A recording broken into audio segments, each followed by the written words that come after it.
Good afternoon, good evening. What's happening, everyone? Welcome back to Thursday Live. I'm Steve Leahy. How's everyone doing? Hopefully really, really well. We have just some landscape painting today, not a whole lot of show and tell. I'm actually right in between big jobs, big paintings, so I figured it would be a good chance to kind of work on this one a little bit. I worked on this painting on Monday, so we'll kind of finish up what we were doing on Monday. So hope you all are doing really, really well. And I can switch things around and we'll get things rolling, and that's what I got. All right, hold on. I'm going to switch you to this one here. So there we go. Paul, what's going on, buddy? All right. Let me get some comments going over here, too. I don't want that. Stop that. All right. There we go. So hope everyone's doing well. I only have one or two bits of show and tell. Oh, I've got the jumbo camera on right now. This is the really close up because that's what we'll be doing today. Franz, what's up? Bobby, what's happening? Welcome, Bobby. That's awesome. Welcome, welcome, welcome. So if you guys were here last week, I have a bit of bad news. So last week I was working on that the 55 Chevy Bel Air, that old painting that I never really finished. So I finished it, and then I went to go stripe it, and some bad things happened. So let me show you. So this is the painting, and that's the work we did on it. But you'll notice around the edge, see that fogginess? What that is that's actually the clear coat, and I can kind of pick it up, get my fingernail underneath it. The clear coat didn't adhere to the titanium. Now I didn't know this until I put the tape on it to stripe it. It's got that white stripe on it now.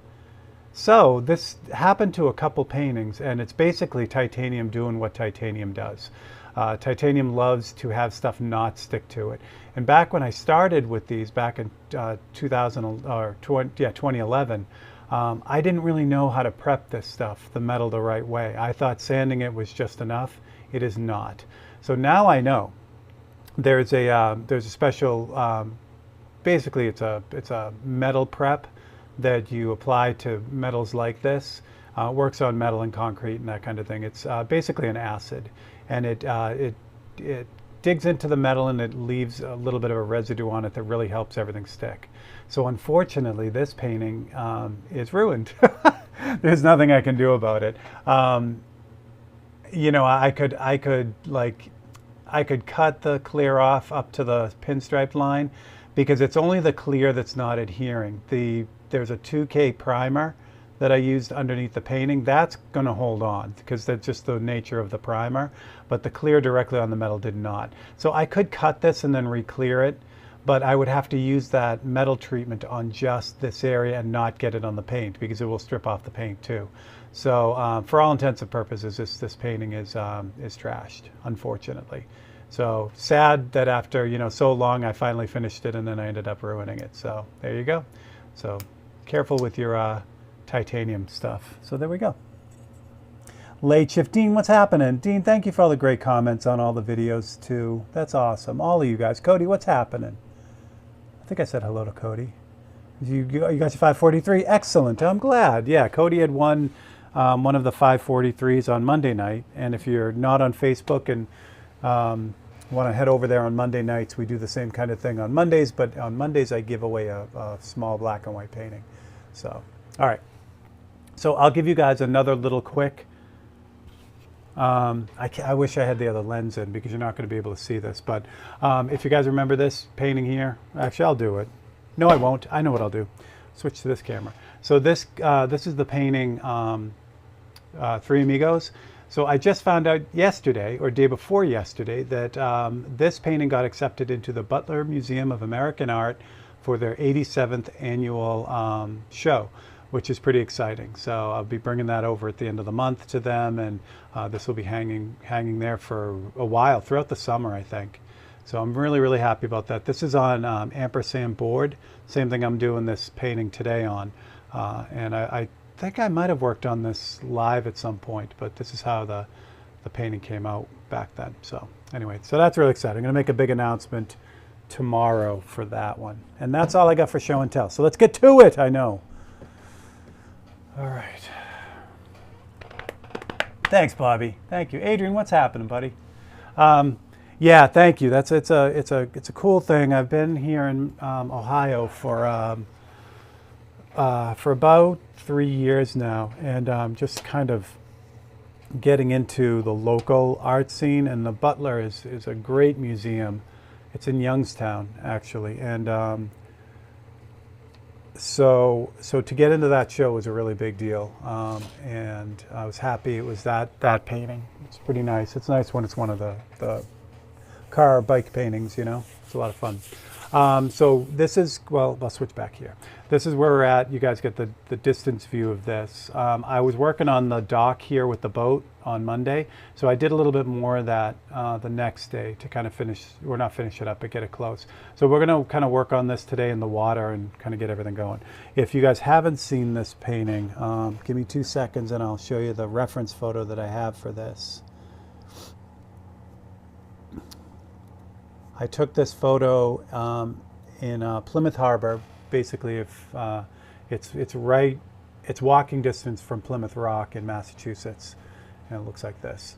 And it was the weekend that my son got married a year ago, and he got married on the 14th of May. So we were down there for the wedding, and one morning, I think it was before the rehearsal dinner, or I think it was a rehearsal dinner day. Marge and I walked down to the water, and this is what we saw. Now all this burned off almost immediately, which was really neat. So I thought it'd make a nice painting, something really, really simple and you know, not too crazy. All right, my neck of the woods, Cape Cod. Bobby, you're in Cape Cod. That's awesome. Yeah, I grew up in Massachusetts. So all my kids are still there. Actually, my whole family is still there, pretty much. I'm gonna get you guys really close for this because we're just gonna work on. Oh, I didn't mean to do that. Just gonna work on the boat, on das Boot. So it's funny. Bobby knows. So like I said, I grew up in Massachusetts. It's surprising how few times I went to Plymouth. You know, it's like, it's only about 40 minutes from where I was living, less when I was living in Weymouth, which is right on the coast. And it's funny, it's, you know, it's for the United States, it's pretty historical. You know, the Pilgrims were said to have landed there, and you'd think that, you know, you'd be down there all the time. It's actually a really nice place, a lot of restaurants, cool things, but I don't know, I never really went down. So it was nice to do that, to get down for the wedding. And Marge had never been, being from, you know, Wisconsin in the Midwest. She had never been to Plymouth, so it was fun to be able to go to all the stuff. Excellent. Today I am cheering with you, so all my UK friends, because I don't have to go anywhere this afternoon. I've done all my running around, so I'm home. So I'm going to do a truth, which you can't see because it's too close. There it is. So Ryan Geist Truth, I'm going to do that today, and we'll start the day off right. So that's what we got. So for this, what I'm going to do today is I'm going to kind of start working on the water. See how, well, obviously it's kind of, you know, just kind of there. It looks like it's just kind of floating. So in the photo, and I won't switch back to that photo, I'll show you the printed photo, which is, the printed photo is a lot bluer, but you get the idea. So we're going to work on all these reflections, start doing that, because once I get that in, I can finish up these boats that are out here. And then, I mean, this painting is not going to be like a take forever type painting, like you know, if you're following Open Studio, the Harley painting is taking a long time. This painting will not be the same kind of thing. So there you go. Day drinking, exactly, Cody. But like, I live vicariously through my UK friends right now, so it's really 6 o'clock there. So it's not day drinking, it's evening drinking, like normal people. But if you go, I guess if you go west, if I go to California, then I'm morning drinking, which is really bad. So I guess the moral of that story is you can't win either way. So there you go. Cheers to that. I feel bad because I do this feed because of everyone in the UK, and they stay up so late on Monday nights. So when I do this feed, I feel like, you know, I should have a toast, but I can't because it's the middle of the day, so I'm always drinking coffee. So that's why I figured today I would break down and have a beverage. So, all right. What do you think I'm going to do first? So I think since all this, when I did this painting live in the beginning of the year, I did a little bit of this in the in here. You see those little waves that I started? So those are a combination of airbrush and paintbrush where that start is. So I'm going to kind of do the same thing over here. I'm going to start with the airbrush and then blend it all together. I'm going to start with the paintbrush now because the boat and the dock actually need some airbrushing. You see the streaks in the side of the boat. So I'm going to make a lot of those go away with the airbrush. So I think I'm going to do the paintbrush first, and I'll be able to blend the whole thing with the airbrush after. Episode 30 on the Harley, that's awesome. Now there is one missing, Bobby, and it isn't even missing. I just misnumbered 35. 35 should be 34. I could fix it and then re-upload it, but then any of the comments and everything would be lost. So I'm just going to leave it. So when you get to 33, 35 is actually the next episode. So, and then I totally forgot to post episode 25. I don't know what happened there. Sometimes I do them 2 at a time, and I think what I did was I just, at that, I put up 26 and didn't put up 25. But anyway, enough of that. All right, I'm going to turn this on, because we're going to need to see this in a second. Let's see what we got here. Here we go. All right. So what I'm going to do is I'm going to start by putting in some of the little waves. This doesn't have to be super accurate because I'm going to be putting in a lot of airbrushing too. And if you guys have any questions or comments, just type them in. I'll keep an eye on things. All right. This is just a steel gray that I've been using pretty much all over this thing. What's nice is because this is because this whole thing is all kind of in the mist, in that fog, I can use pretty much the same color across the board here. This grayish blue does almost all the work. There are some variations, like you can see it in like the dock right here. There's like this greenish color, so there is that too. But that's just kind of breaking things up. For the most part, it's this grayish blue, and this grayish blue is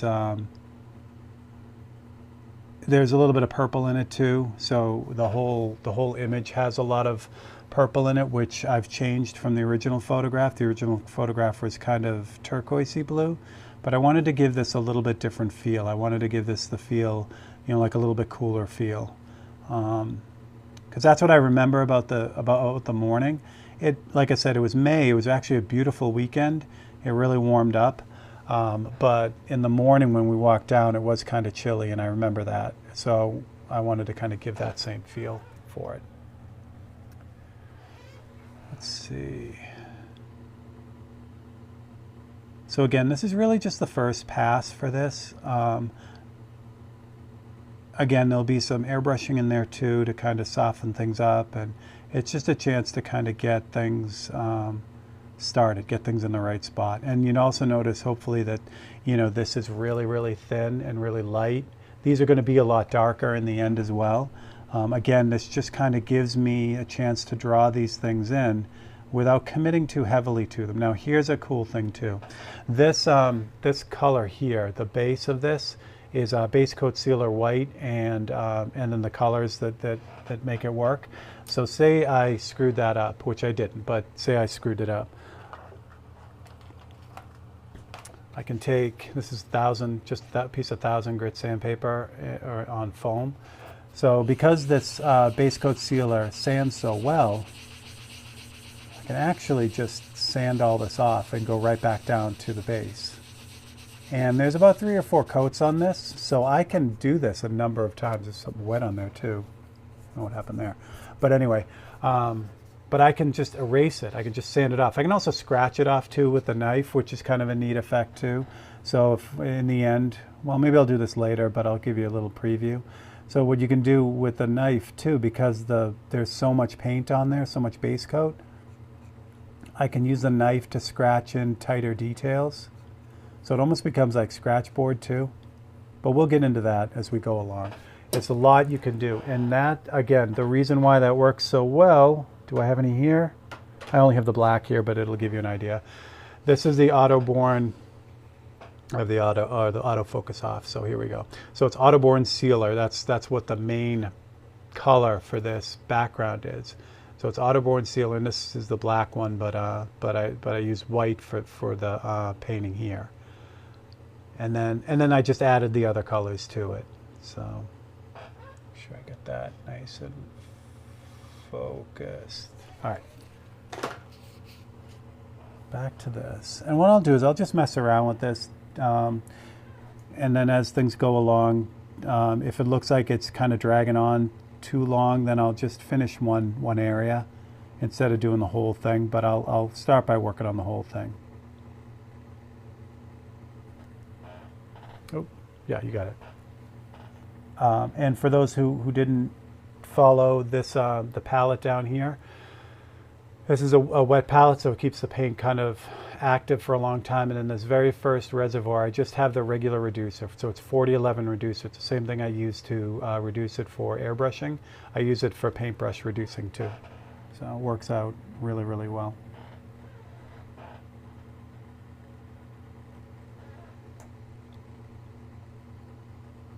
Yeah, so I'm excited to do the Butler show. That's going to be a lot of fun. It's interesting because I submitted 3 paintings, and you know, it was basically, you know, you just submit 3 for the cost of admission or whatever. So the 3 I put in was that the painting that got in, the 3 Amigos. I also put in Island Creek, which was that winter scene that I just did, which I'm really, really happy with. And then the last one I put in was the Chevelle painting, which is also in Open Studio, so you can watch all of the Chevelle painting as well. And it's funny because whenever you enter these shows, you never really know what the judges, you know, the juror is thinking, who picks the paintings. So, and you have zero control over that as well. I mean, you just never know what they're going to like. And it's funny, I really was expecting Island Creek to get in and the motorcycle painting not to get in, because I don't know, for the fine artsy type world, the landscapes seem to be a little bit more popular. But there you go. So the landscape did not get in, and the motorcycle painting did get in. So you never know.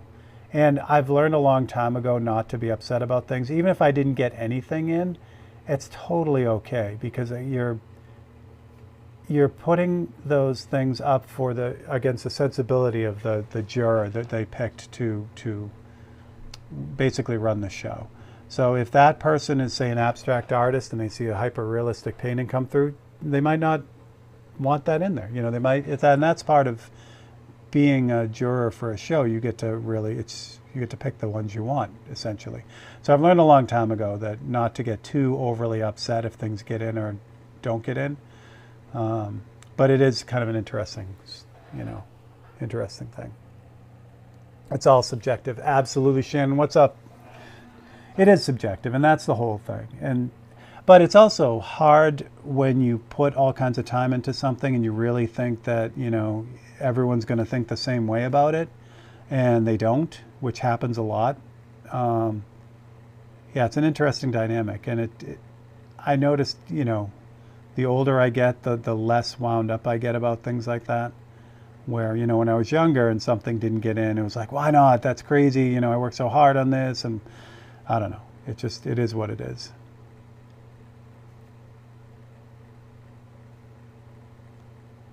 The Butler is a great museum, though. They have a lot of really, really nice shows. They have a great permanent collection, including, and this is one of the things that I like so much about them. They have a few Peter Mayer paintings, and if you haven't seen Peter Mayer, he does these very large, like bigger than life-size car portraits, car paintings. And that's not all he does, but that's one of the things he's known for.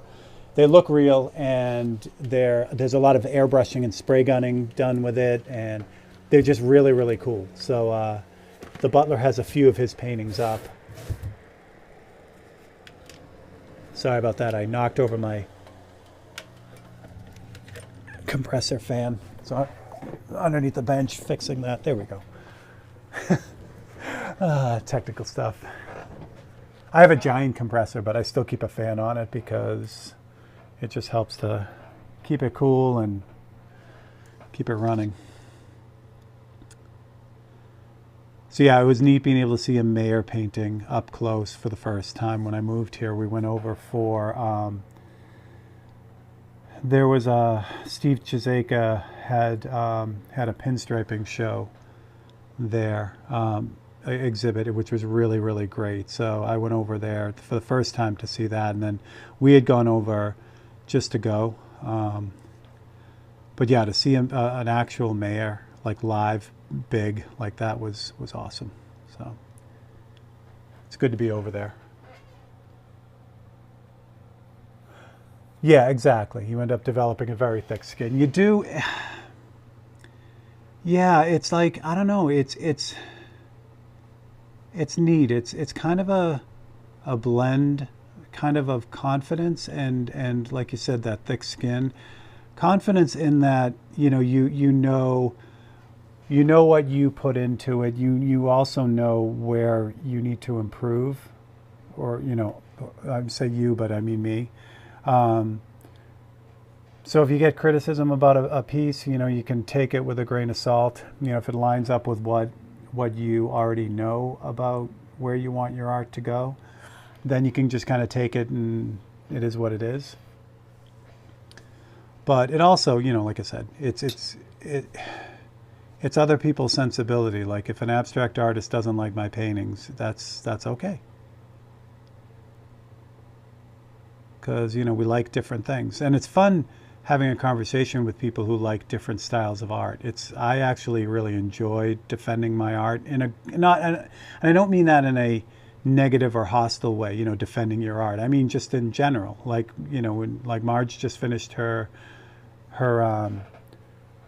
show, her senior thesis, and they call it the thesis defense. You answer questions about your work, and that's just what they call it, and that's what it is. And I really like that. I like first understanding the perspective of someone else, like why they like the art that they do, and then from there, like what don't they like about the type of art that I do. And it's okay. I'm not out to change their mind, but in another way too, it'd be nice to have it so that they maybe understand why I love what I do and why I think it's important. So, and it's all mute because what's going to happen is AI is going to produce all the art, and that's going to be it. We're all out of a business, which I don't believe at all. I'm just joking. Although I did see a great video right before I went live. I follow this musician called named Rick Beato, and he's talking about AI in the music business, and super interesting stuff, because this stuff is real and it's not going away, and we've seen it with the art already. These paintings that are done, or pieces of art that are generated, and I know a lot of them aren't good right now, but it's only a matter of time until they're very good, and it sets up an interesting thing, but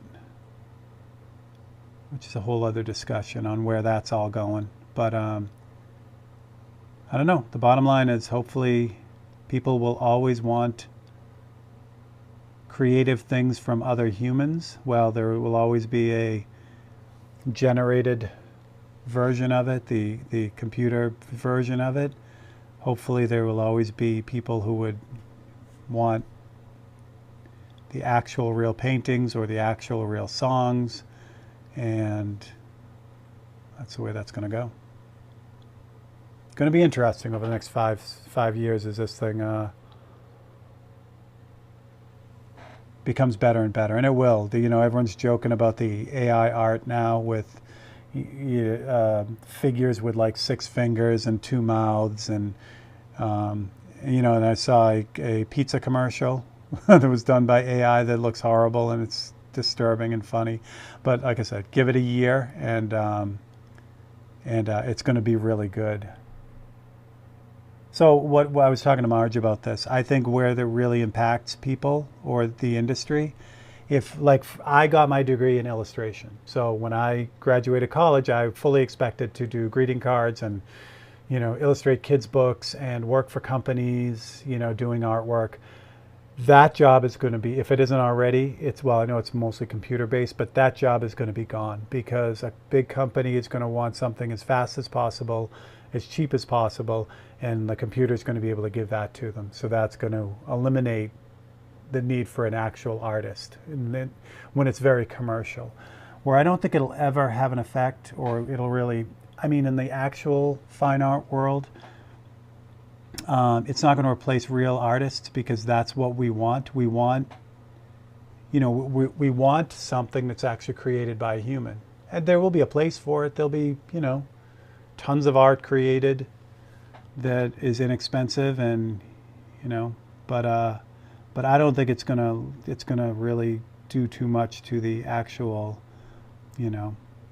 fine art world in a way. But we shall see.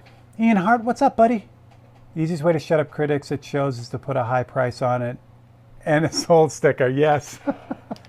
It's so funny because I have a whole thing about that too. It's like everyone nuts about I forget the dude's name, the artist's name, who taped the banana to the wall and then got whatever was $300,000 for it. I think that's freaking brilliant. If you can get $300, you can get 300, you're still doing good. But if you can get that much money for a duct taped banana, then you win.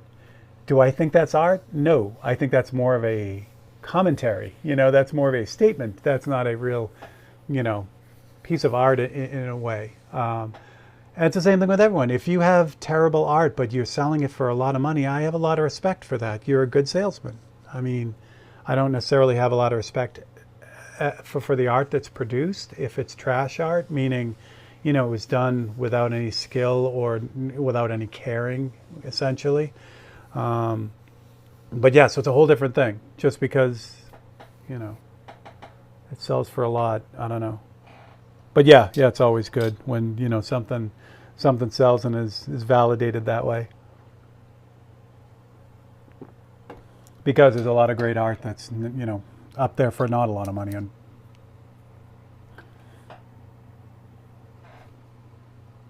I love it. It's an interesting dynamic, and it happens as soon as we put a price tag on it. If it's not to say we should never put a price tag on it, because I think being able to earn a living from this is a blessing. It's really a great thing, and it goes to doing what you love. If you do what you love, no matter what it is, and you do that for a living, then you win. And it's no different with art.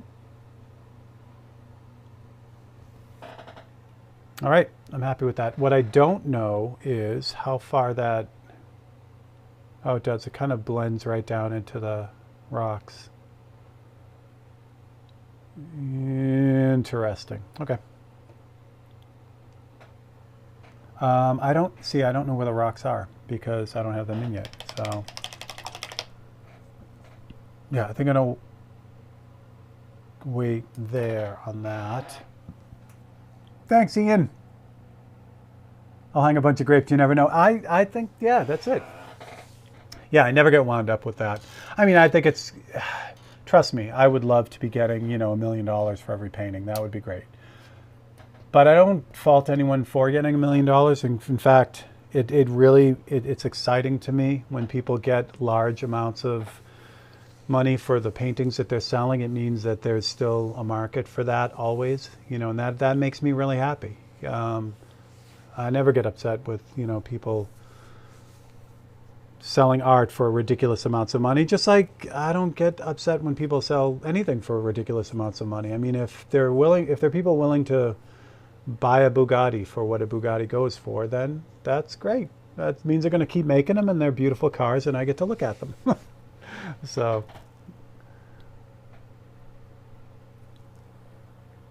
yeah, I think it's funny. It's funny when people get riled up about stuff like that.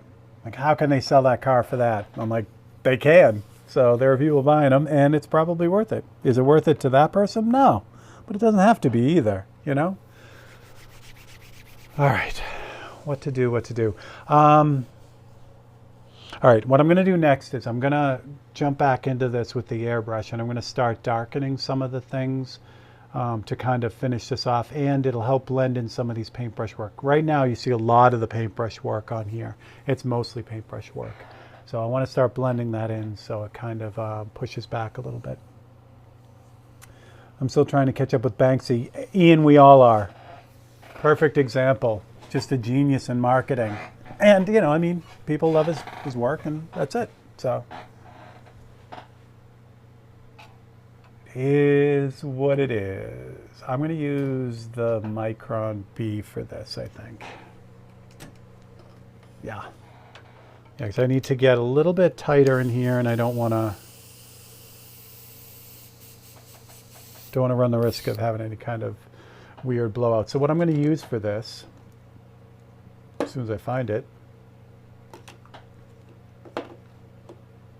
So I have the colors, I have pre-mixed colors right now from a few of the paintings that I did. So this is the sky for the jet painting that I just finished. I have a bunch of that left. I have, if you're watching Open Studio, this is the rust color for the Harley painting. So there's a bunch of that I've mixed up. And I was fortunate in that I saved the sky color for Plymouth. This is the background color for here. So this is great. So I can use this all over the place. So this is what I'm going to start with as a base for this. Even though I'm going to end up with kind of a darker color, this will be a good base for this to start, because it's a, like I said, it's a light, kind of a light bluish purple. So I'm going to put some of that in there, like that. And then I think I'm going to, let's take a look at that.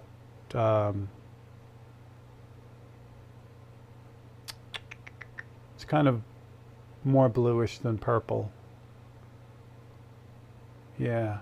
So it's going to be maybe a little bit of blue and some purple and some black, I think will do it. Again, this is painted a little bit lighter than the end result, and that's what I want. It's all, so I keep saying it over and over again. It's so much easier to add paint than it is to try to take it away. So so that's kind of what we're doing with that.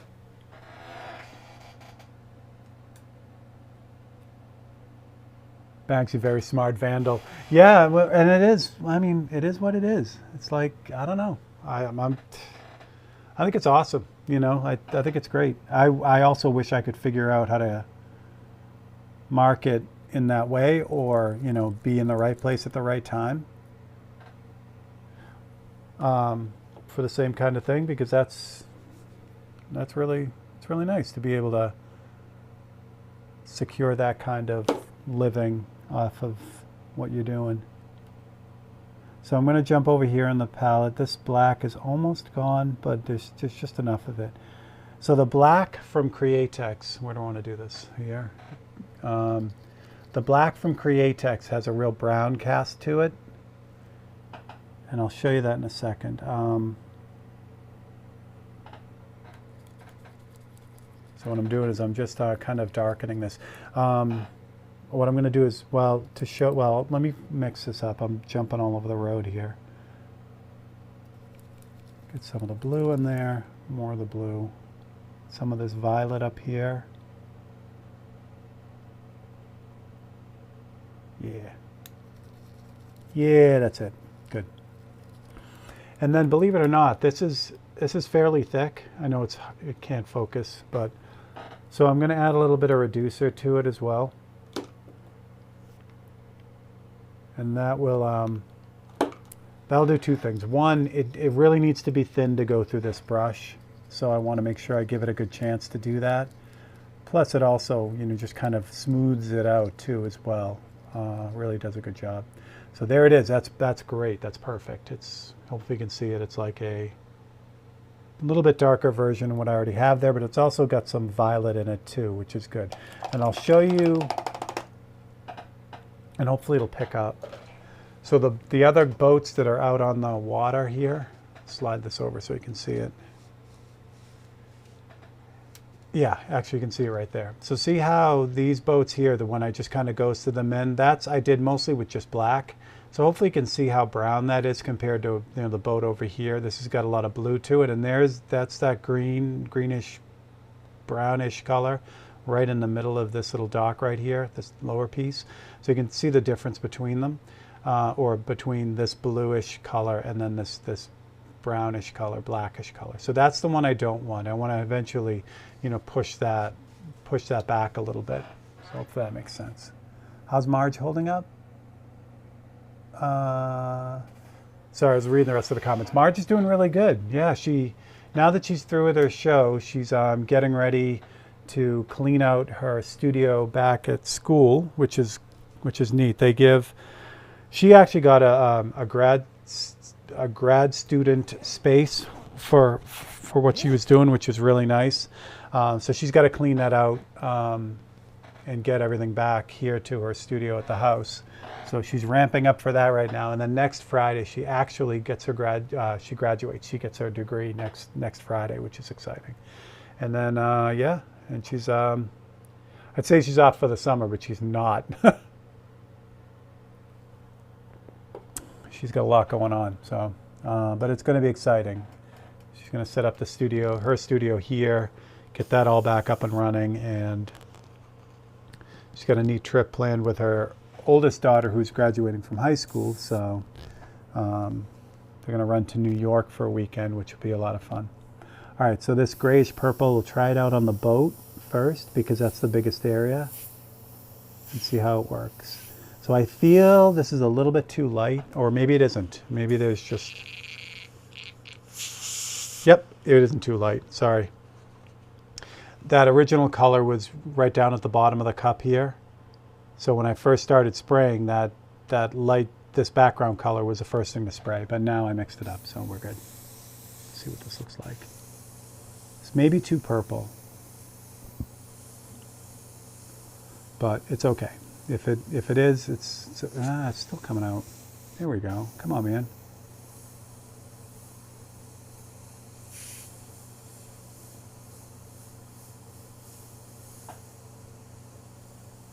Yeah, it's coming out really light. It's like it's not mixed. Hold on.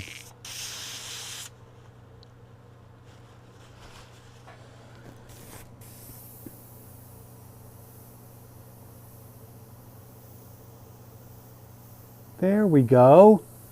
It only took forever. All right. That's all right. And it will actually eventually add more interest to the whole thing anyway.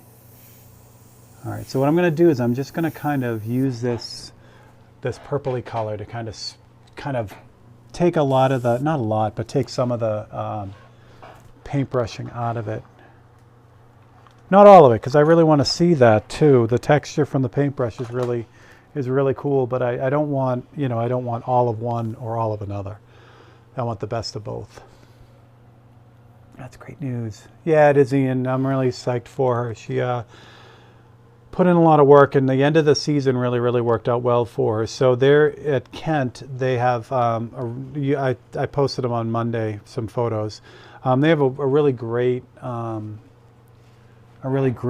studio or gallery space, and they actually have one of the professors runs the whole gallery, as well as gives kind of like this business course, art business course. Anyway, he's a great guy, and he also is a gallerist for other installations around this area. So one of the really cool things is one of Marge's pieces of sculpture was chosen for an outdoor exhibit here, and that all happened while her other show was running. So it's just been really a good experience, a good time for her. This is a little too thick, so it's just not spraying right away. So this is what happens a lot of times when I have a color that is, and I just put the wrong stuff in it. Oh well. If a color's not really spraying the right way, it's a lot of bouncing back and forth until you get it to spray, and then usually you're off to the races. That's the way it should work, but sometimes it doesn't. All right, let's try this. What I did was meant to put in the reducer, and this is UVLS gloss with reducer, so it's 1 part the UVLS and 10 parts reducer. But instead, what I grabbed and didn't even look was I put in the UVLS satin, which is not really reduced. It's only reduced 10%. So I put that in there. So again, it's not a tremendous loss because the satin and the UVLS gloss have the same, do the same thing. It's just the satin has that extra satin agent in it, where the gloss doesn't have anything in it. Oh, but that's much better. Even still, it works. Yeah, this is very purple, but I can still get away with this. I'm gonna use this. Simon, what's up, buddy? Simon, I'm properly cheering with all of my UK friends tonight, so I have a lovely IPA tonight.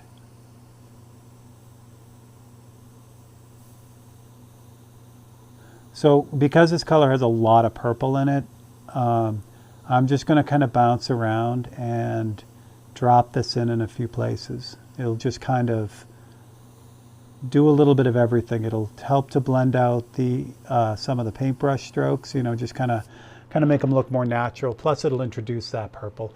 It's so funny, this, like, that's my index finger. So it's, this whole thing is like from the tip of my finger to my knuckle.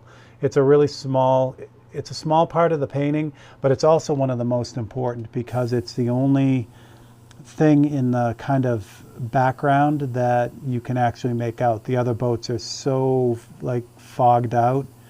So I know it's, this little dock area is going to draw attention when it's done. So I do want to put a lot of time into it. I really want to make sure that it's got a lot of interest. Like if you get caught looking at this, I want to make sure that you have a lot to look at. Hopefully that makes sense. Excellent news. I have some Atlantic IPA that's going down great after a busy day. Excellent, Simon. Cheers to that. So cheers to that. Sláinte.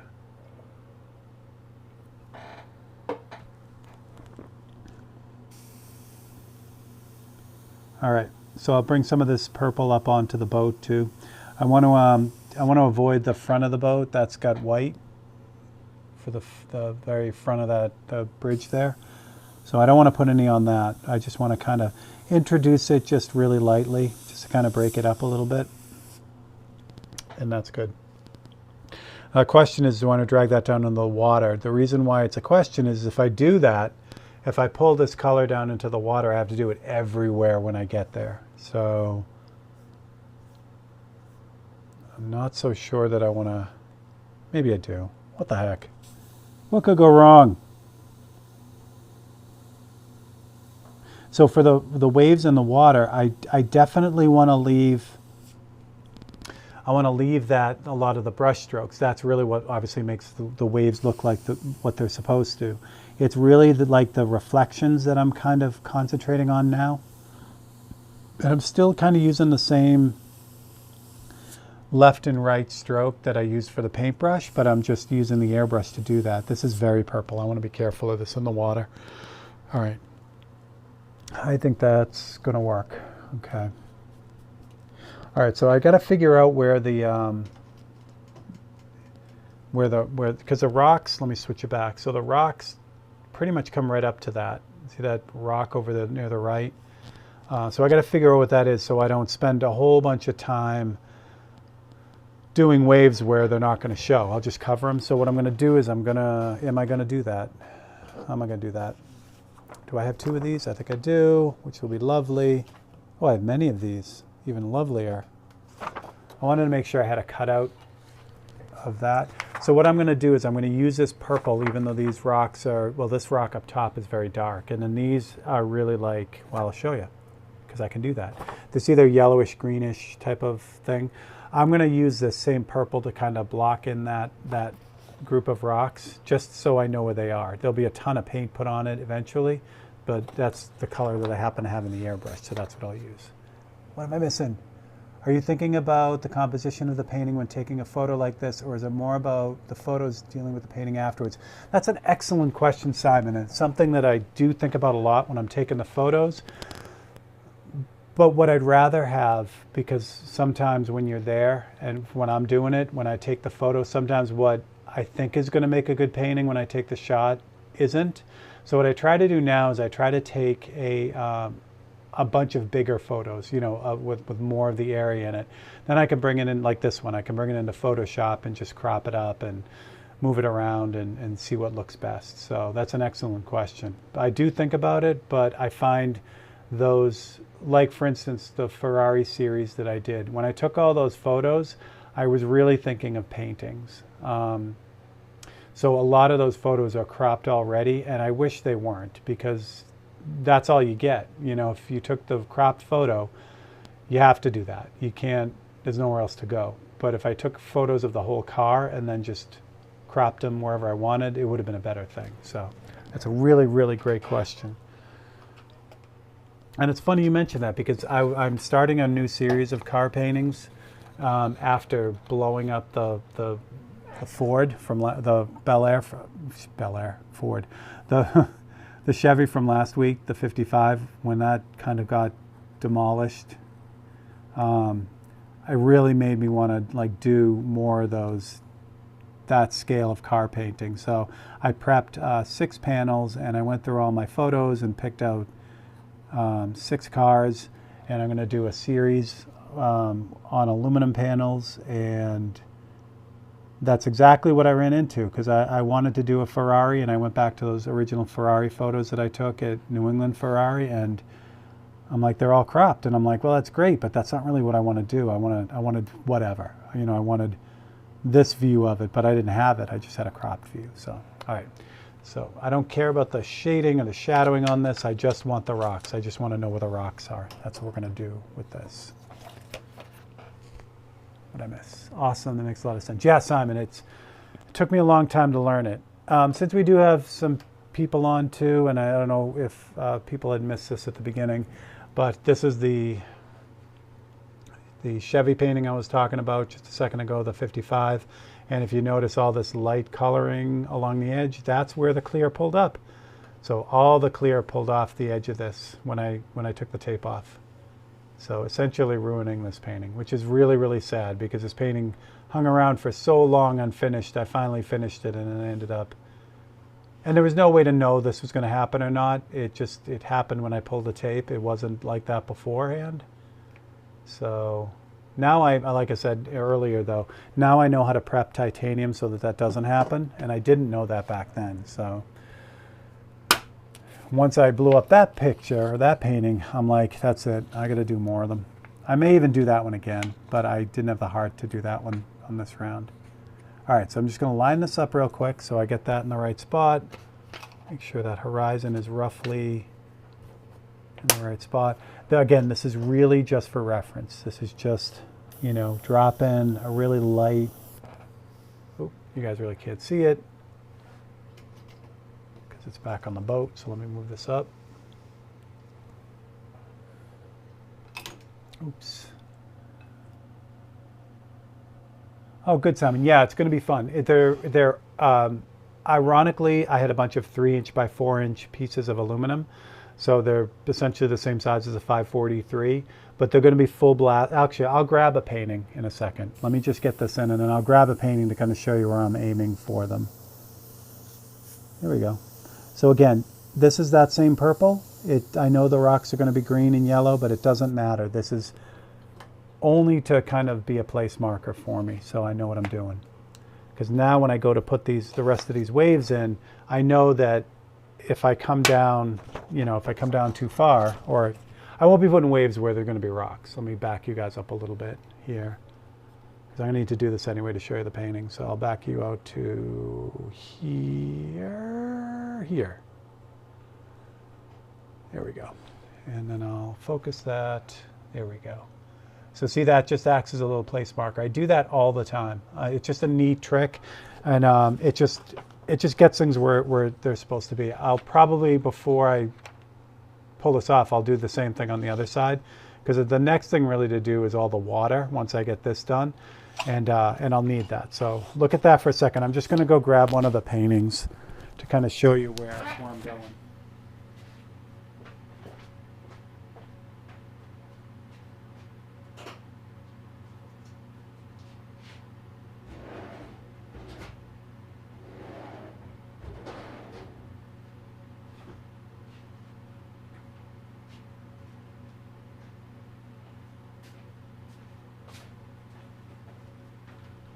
Okay. Collect myself here.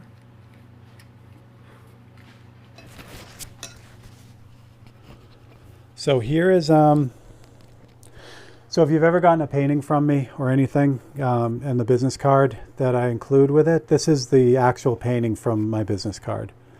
So this is Car Jockey.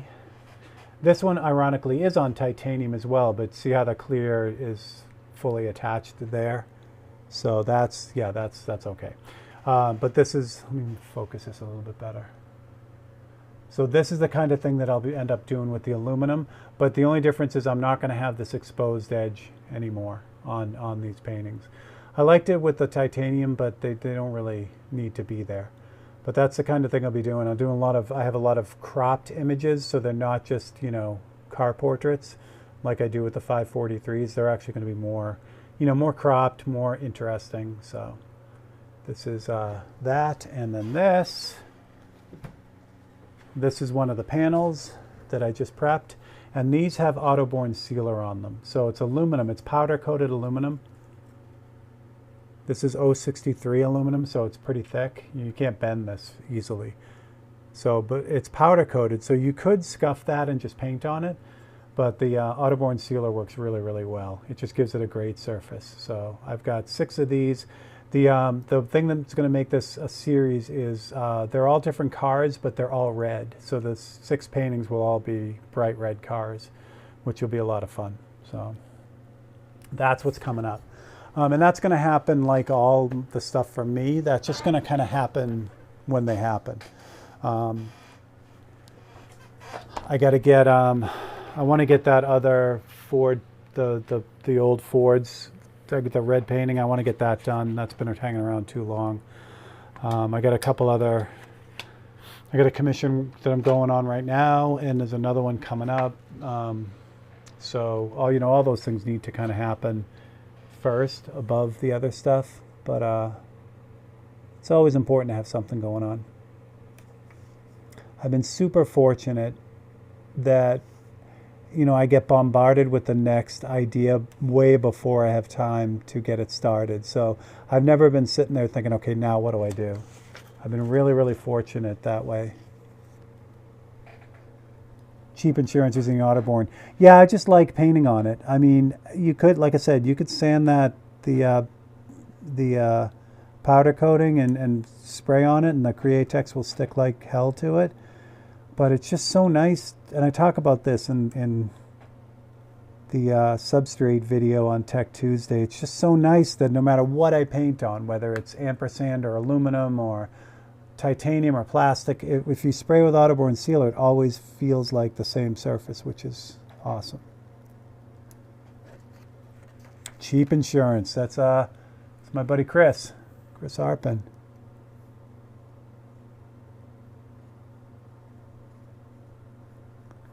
All right, so again, these rocks are not purple, but I'm just going to use the purple to kind of put them in the right spot.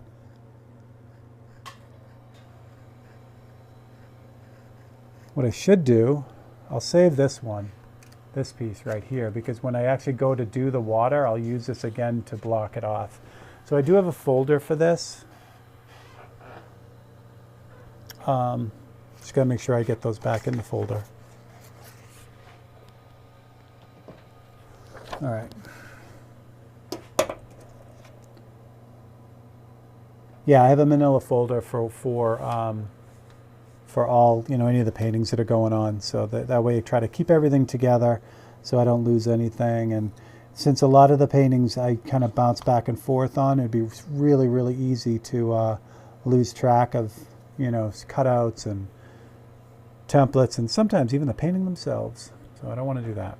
All right, let's drop a magnet on that. We're going to do the same thing on the other side, which I will slide over so you can see it.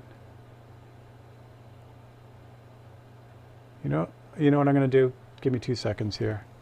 This lens is brutally awesome, but it's also inefficient when it comes to doing things that are not brutally close. So I'll switch out the lenses here. Excuse me. All right. Try that again. Now we should be in good shape. There we go.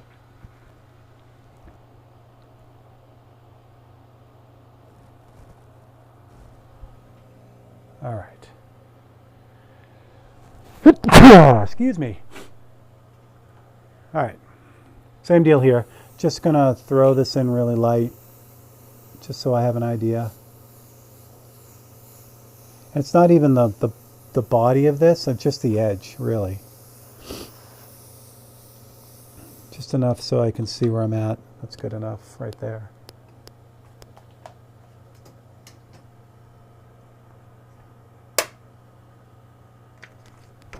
Excellent. Good. Hey, no, that's not focusing. There we go. The camera has a really hard time focusing on this painting right now because it's so like monochromatic. All right.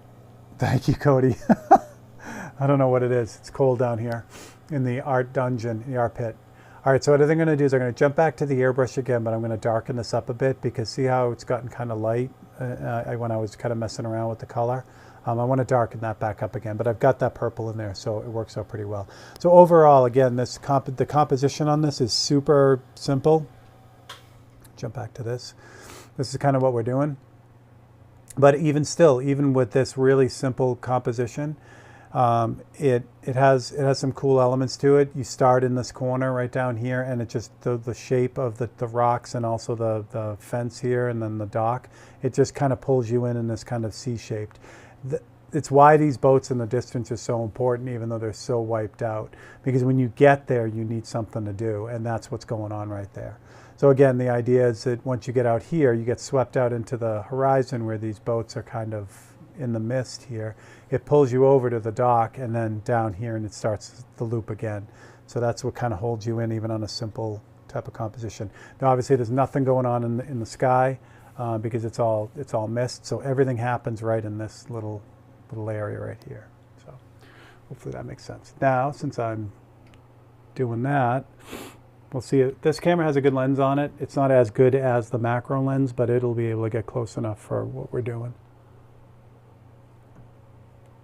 As soon as I can adjust it properly. I'm going to put you guys at somewhat of an angle here. Yeah, something like that. All right. Yeah, so this area in here came out kind of light. So I'm going to I'm actually going to take this purple color that I had, and I'm going to add I'm just going to add straight up black to it, because there's enough purple in this now that'll resist the brown color that's in the black, and it'll give me still kind of a purpley grayish color.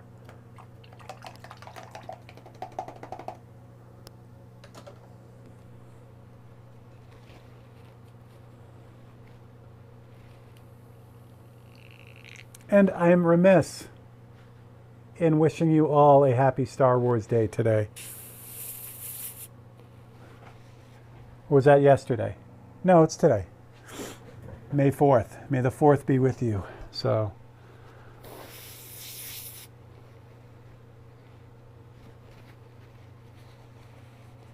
Ian, have a good night, buddy. Cheers to you too, pal.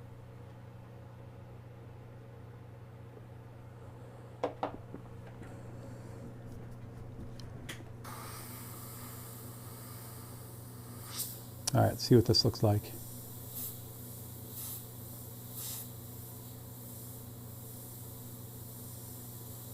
I'm still, actually, you know what? I think this has too much of that brown in it. I think it does. So what I'm going to do is I'm just going to hit it with the blue, straight up blue.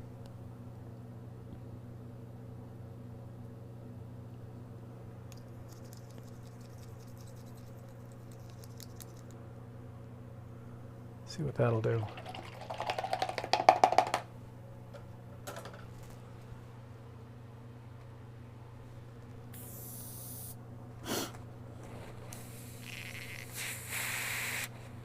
Yeah, on this painting, the stuff that's going to take the longest is the texture and all those rocks. The rocks on the left and the right. That's gonna take the longest time.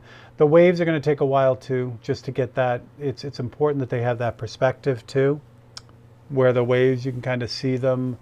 They're not really waves, you know what I mean. But you could see more of them as they get closer, obviously, because they're bigger and more defined. So getting that right is going to be important. And for every reason. One, just for realism, but for two, that also helps pull your eye into the scene, because you know your brain is going to pick up on that perspective, and that's what's going to help you lead your eye through it. If it was all the same, you know, wave size, it just would feel very, very flat. And you see that a lot, you know, sometimes when people are doing paintings and they don't necessarily pay attention to the perspective and things like texture as well. It's an easy trap to get into, and things end up, like I said, they end up feeling very, very flat. And you see it a lot, you know, like if someone has like texture on a tree that's in the foreground and they use that same exact texture on a tree that's in the middle ground, it just feels like the two trees are the same distance away, just one is really small. So, all right, I added a bunch of blue to this now, and I knocked over the painting, which isn't good either. Here we go. Let's see what this looks like. And the best part about screwing around with all these colors, like, you know, like that last color was, you know, more on the brown side. And, you know, the before it wasn't, you know, it was too light. And, you know, I'm still putting it down on here. What's really nice is it's all building up. It's all still, you know, making that color that's on that boat more and more complex with each pass. And eventually I'll get it to where I want it. But it's going to have all these different colors to make it up, which is really nice, because it just makes, like I said, it makes that image much more complex, that color, and much more realistic. You know, it's not just like paint out of the bottle. You know, it's this color out of the bottle, and that's what I did. It's made up of a lot of different colors that are really close to one another, but then give it that more realistic feel. So this still feels very brown, so I don't think this is mixed properly. So we'll do that again.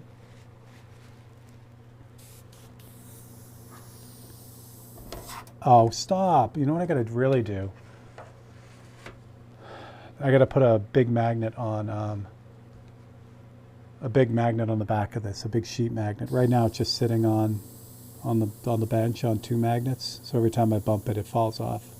But if I get a sheet magnet on the back of this, then I'll just, you know, be able to throw it on the Visionaire and go. Yeah, it wasn't mixed up, because now I get this really nice kind of a deep, deep blue.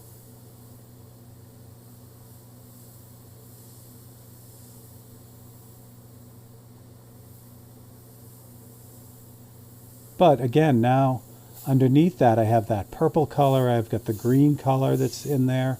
The color that I started with, it was too light, that's in there too. So it really just gives it a really good feel overall.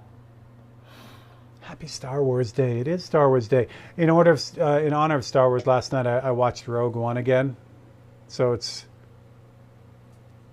easily like one, I mean, I think that movie was brilliant. I mean, and there's so many other Star Wars things that I don't like. Namely, the last three movies were terrible for me. But Rogue One is perfect. I think they did everything right. They honored the story. The characters were great. They didn't try to shove a bunch of 1977 down my throat, you know. Just everything about it was great. I was afraid of Darth Vader, which I should have been. He wasn't, you know, a cartoon. I've been taping magnets to the back of my work to stick to the Visionaire. Yeah, perfect, Simon. Yeah, Simon, if you get a chance, and I still haven't found a good supplier for this stuff yet, though. I'll back it up a little bit so you can see it. Okay, so this is the I have pieces of this sheet magnet, and this is stuff that you normally put vinyl on and then stick to the side of a car like a sign. It's really, really thick, which is really nice, and it holds really well. So this is the stuff that I've been looking for. I bought a few that are thinner that don't really work, but if I have one sheet that's big enough for an 8x10, and that's what I do. I take this sheet, essentially, put a bunch of tape on, and then just tape it to the back of the piece, and then the piece will just stick to the board no matter where I put it. It's great stuff. So I got to find this thicker roll. I don't even mind. Most of the stuff comes in like a bigger roll, which I would never use a whole ton of it. I was kind of hoping to get it in sheets, but most of the sheets are really, really they're really cheap, and they're thin, and they don't work well. But this stuff is great. As soon as I find it, I'll share it with everyone. But yeah, this stuff is awesome because it'll just stick to the Visionaire board. So this was actually one of the pieces that's on the back of like one of the smaller 5x7s. And I have one for an 8x10, but it's actually on the other painting over there. So yeah, the sheet magnets are a really great way to go. And I do it on everything. My where is it? Where is it? So there we go. So this is my you get a sneak preview of one of the 543s for this week. So this is the aluminum, or no, galvanized steel 543 holder. So it's the same thing. This has a big sheet magnet on the back. So now when I go to do these things, I just put it on the board and it sticks wherever I want. I can spin it around, it'll stay wherever I want. So it's really, really cool with the Visionaire setup. All right, you guys got a sneak preview of the 543. Don't tell anyone. I have that one and 2 more to do, and then I'm done. So I'm pretty happy about that.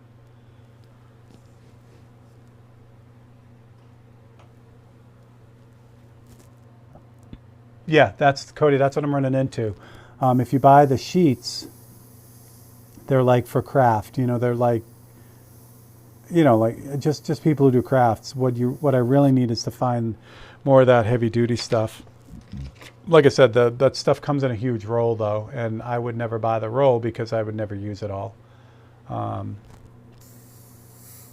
So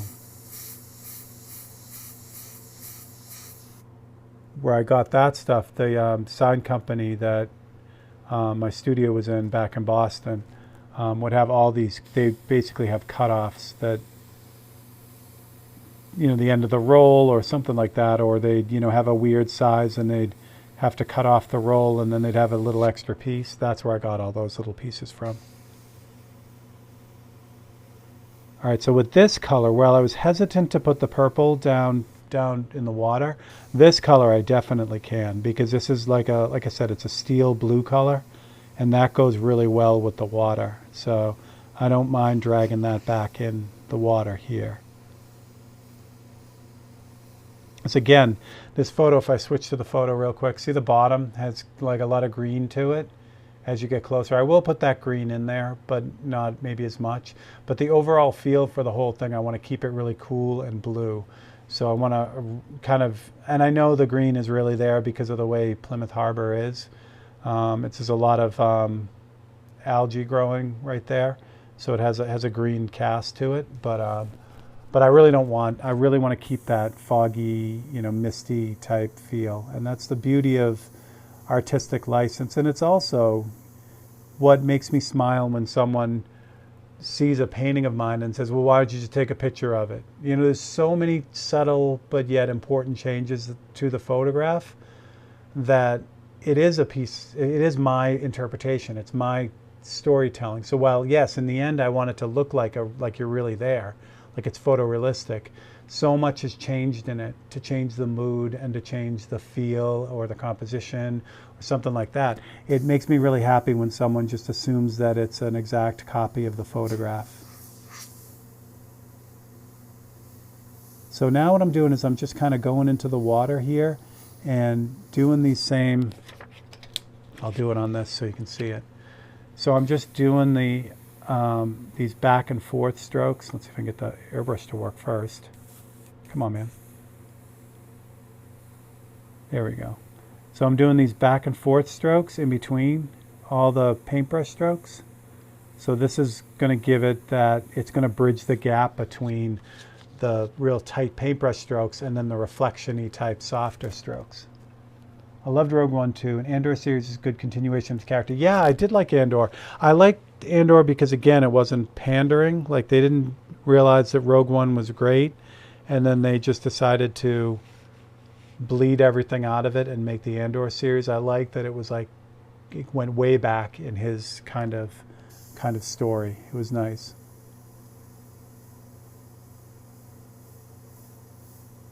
Yeah, I really, really, really enjoyed that.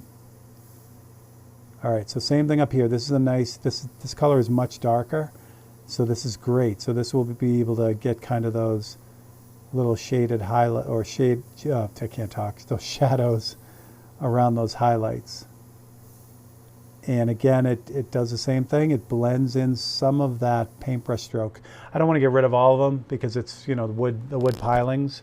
So I want to leave some of that, you know, that feel, but this will be good to kind of mix it up a little bit.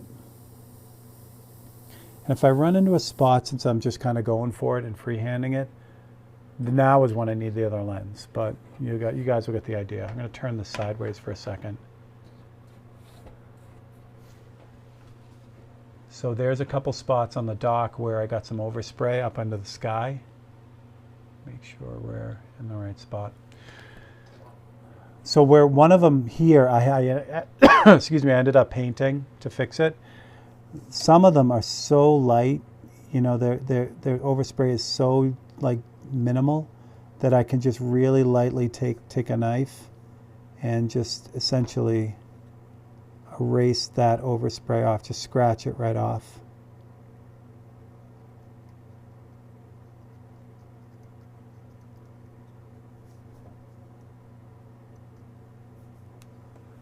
Like that.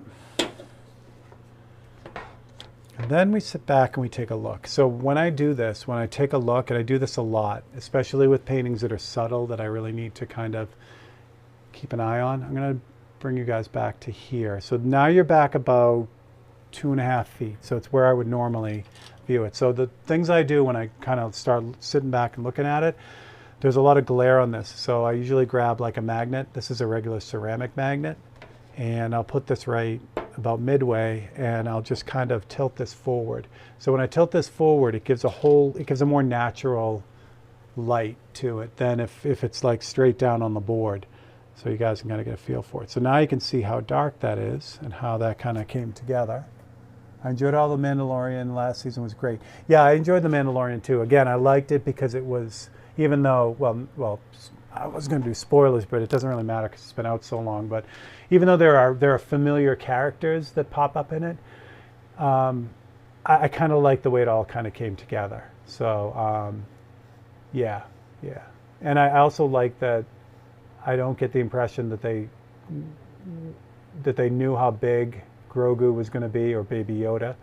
So I like that too. It was nice. And I'm also glad that he wasn't Yoda, or wasn't relative to Yoda. So anyway, all right, so this is what we got. I'm going to switch you guys back real quick to the reference. So now you can see that the boat and the dock, I'm just going to keep switching back and forth for you. The boat and the dock are the right value now. So they're just at the right spot. Now, in the end, I may push that back a little bit. You know, I may add a little bit more mist to it if I don't want it, you know, as open as that is. Like, it's, you know, that's really kind of, I don't know.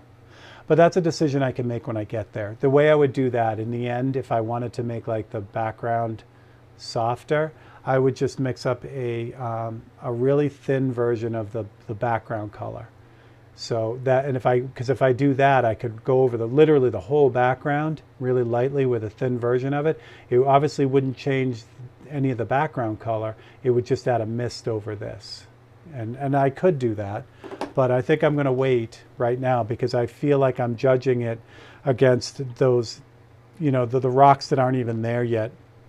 Again, these rocks are going to be really, really like strong and in your face. And I think once I get those in there, the relative color of the dock and the back is going to be just fine. Right now it feels kind of dark, but again, that's because this stuff isn't in yet, so it will be.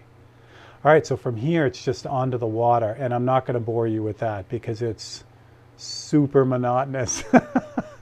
The way I would do the water is, and I kind of started it. If you want to jump back to the live feeds back at the beginning of the year when I started this, I kind of demonstrated how I do the water. Because again, it's important that the perspective is there. The farther out you get, the smaller those little wavelets are.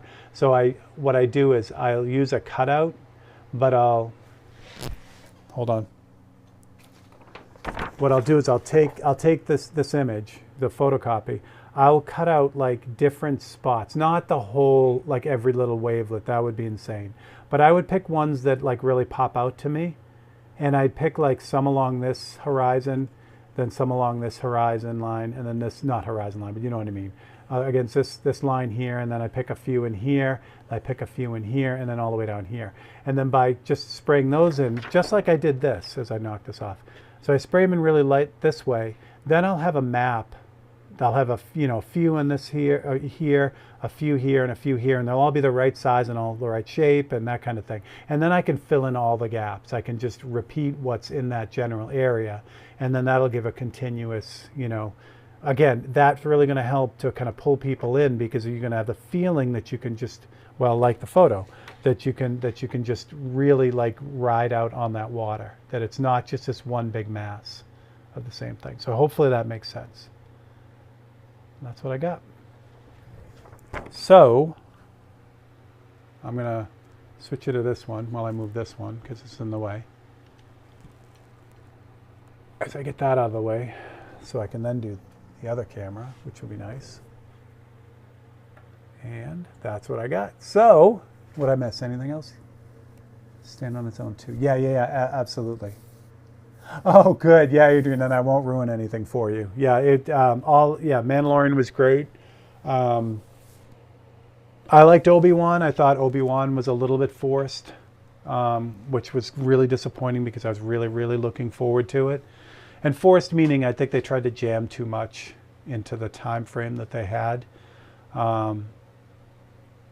But yeah, just seeing Ewan McGregor and Hayden Christensen again it was worth it though. So that was good. Yeah. I'm super happy that they can't do a Rogue One 2. So if you haven't seen Rogue One, I won't give you any spoilers there. But yeah, doing a second one is impossible. But yeah, it was good. So I hope you all have a wonderful Star Wars day. If you haven't yet, go watch something, or read the books, or watch the anything really is really good. So that's what I got. I'm probably gonna keep going on this for a little bit this afternoon, and then like I said, I got a couple other things that I got to do, and then it's off to the races. So if you enjoyed this and want to shoot back on Monday on Facebook, we do this live, and then you'll see the finished version of that sneak preview that I just gave you. I'm still working on how to get like some sort of giveaway on the Thursday feed too. I'm not quite sure how I'm going to do that yet, but I'm working on it. We do have a giveaway to do here though. I have the eclipse painting, the solar eclipse painting, which I'm going to give away on YouTube. So we'll do that. Excuse me. And that's what I got. So happy Thursday. Have a wonderful weekend, everyone. Be safe, be good to one another, and yeah, I will catch you guys next time. So don't forget to hit that like and subscribe button too. Helps out a lot. So there we go. All right, I'll catch you guys next time. Thanks a lot, and have a great weekend.